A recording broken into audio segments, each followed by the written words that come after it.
দেখো, এই ধরনের অঙ্ক আমরা বিভিন্ন পরীক্ষায় পাই এবং অনেক ক্ষেত্রে এই অঙ্কটা অত্যন্ত কঠিন।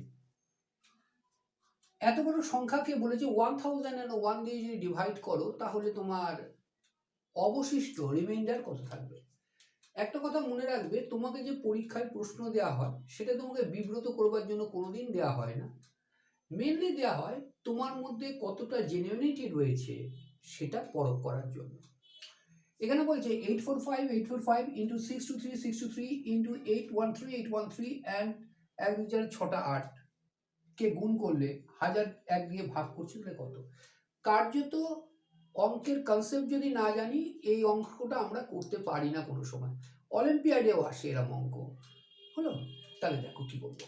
একটা জিনিস মনে রাখবে, ABC অলওয়েজ divisible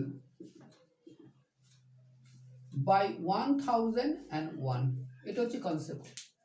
তাহলে ABC বলতে কি বোঝাচ্ছে, তিনটে সংখ্যা, আবার তিনটে সংখ্যা। তা তিনটে সংখ্যা নেওয়া হয়েছে 6 to 3, এগেন 6 to 3। কটা ডিজিট? 6টা ডিজিট হয়েছে। 6টা ডিজিটের যদি হয়, 6টা ডিজিট যদি হয় তাহলে অসুবিধার কিছু নেই। তাহলে এটা ডিভিজিবল বাই কত? 1001। তাহলে তাহলে এই ফরম্যাট এখানে রয়েছে, ভালোভাবে দেখা হোক। এই ফরম্যাটই এখানে ABC, এই ফরম্যাটই এখানে এবং একই ফরম্যাট যদি সবই ডিজিট, 6খানা ডিজিট যদি আমার সেম হয় তাও ডিভিজিবল বাই 1। তাহলে প্রত্যেক কটায় 1001 দিয়ে ভাগ যাচ্ছে।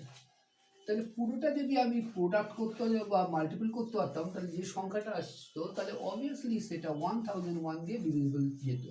তাহলে মানে হচ্ছে কি, এর রিমাইন্ডার কত হবে? রিমাইন্ডার হবে 0। কনসেপ্টটা লিখে নেওয়া হোক।